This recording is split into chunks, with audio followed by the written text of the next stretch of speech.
He was one of 13 children. Some of his family is here tonight. What about the brother-in-law? What about the brother-in-law? We all wonder sometimes how a person gets into the direction of, say, being a restaurant man or being a lawyer or being a doctor. Well, in Nick Beni's case, everything was being prepared. Fate was doing a little job on him, and he didn't realize it.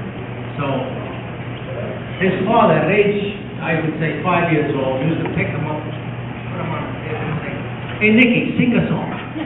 And Nicky used to belt him out like crazy. And he'd sing all the Italian songs that his family, his mother taught him. You remember that, right? And of course, when we had a big dinner on Sunday, there was 25 of us, his family and mine, and the pasta was in bowls like, bowls of pasta. And we'd have a feast. And that's where Nick got his first inkling of what a good Italian dinner was like. Then from there, he went on to learn about produce. He said, well, being in a restaurant business, you got to know something about produce. Well, his father had a horse and wagon. And his father used to get his 5 boys, take them down to Washington Market, show them how to buy, and then he'd take the boys and give them a basket each, and they go door to door selling fruit. I'm talking about the Depression. This is in the early 30s. And the 5 boys just go around. So that's where he learned something about fruit and vegetables. Then he got a job as a butcher, believe it or not, apprentice butcher. He learned how to be a butcher. And he became a pretty good butcher. But then he had a very bad experience. Some doctors butchered him pretty good. And they cut his stomach open, and the poor kid, he was really in bad shape. So an uncle from Poughkeepsie come down one Sunday and says, "I'm taking this kid back to the country." And the country was Creek Road, believe it or not. So my aunt and uncle restored his health. In a couple of months, this guy was working as a sweep-up boy in a coat factory. In a year's time, he was the foreman of the coat factory. So his experience there was that he knew how to handle people.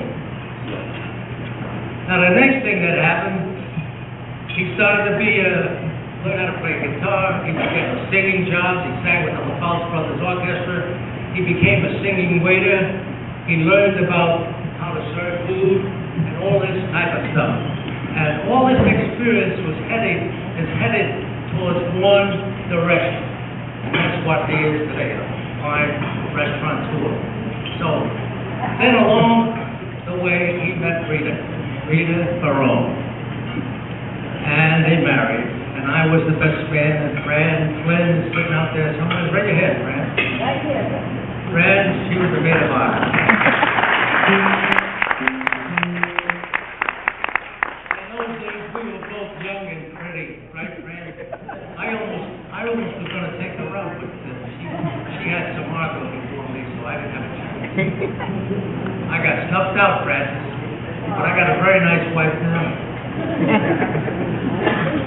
Well, anyway, from that point on, Nick was still working in a factory, and somehow Rita's father had an old, broken-down bar downtown. And Rita and Nick were offered the bar. Just take the bar. Now, this was a neighborhood bar where the guys sat in the corner and played cards.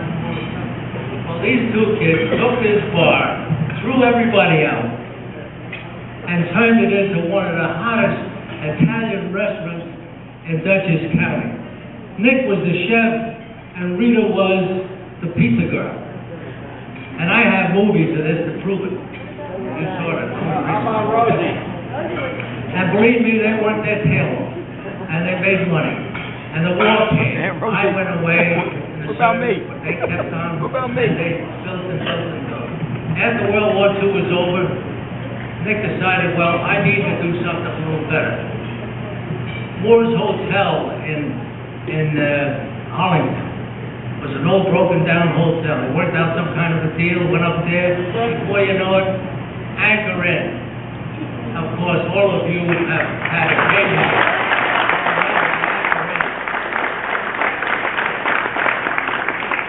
Anchor Inn turned out to be one of the finest restaurants in New York State, bar and none. He catered to the poor people, and he catered to the rich people. He catered to the politicians, and he catered to anybody that came along. And they were all treated alike. When one got served a steak, I don't care if it was King Tut, he got a steak away. In fact, I have a friend of mine, Nick, I can say that at my table, who still goes to Capola's and asks for a steak a la Beni.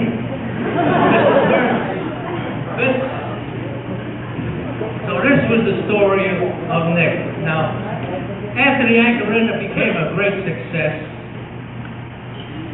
Who could forget the lamplighter?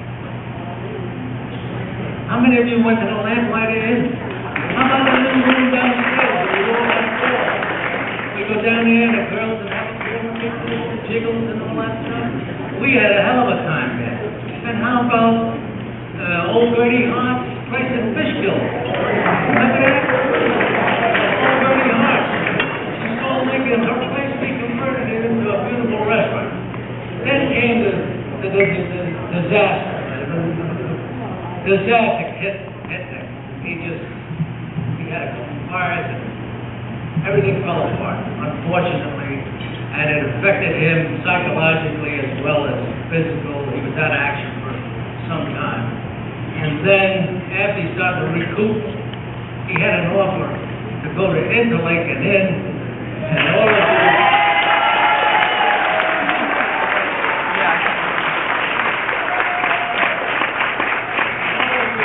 you know that story. Interlake Inn it was just an ordinary motel with a half-baked restaurant, and when Nick took it over, it became one of the hottest spots in Connecticut. Right, and I'm telling you, it was really a hot spot. I even went there. And so, in conclusion, the direction for this man to become a restaurateur first class started at a very early age. He was an entertainer, he was a host, and by the way, he had the knack of surrounding himself with some of the finest people in the business who are very successful now. Let's take for example, Marge Zimmerman, she worked with Nick. The Capola brothers, they worked with Nick. Bernie Bruno, he even worked for Nick. Where is he? Did not. Oh. I did, I didn't get paid. The only guy that didn't work for Nick is yours truly. But I love him, he's my cousin. I've known him since we were 6 months old each. And what I tried to do in 5 minutes is what took him over 60 years to do. So thank you, and God bless all of you.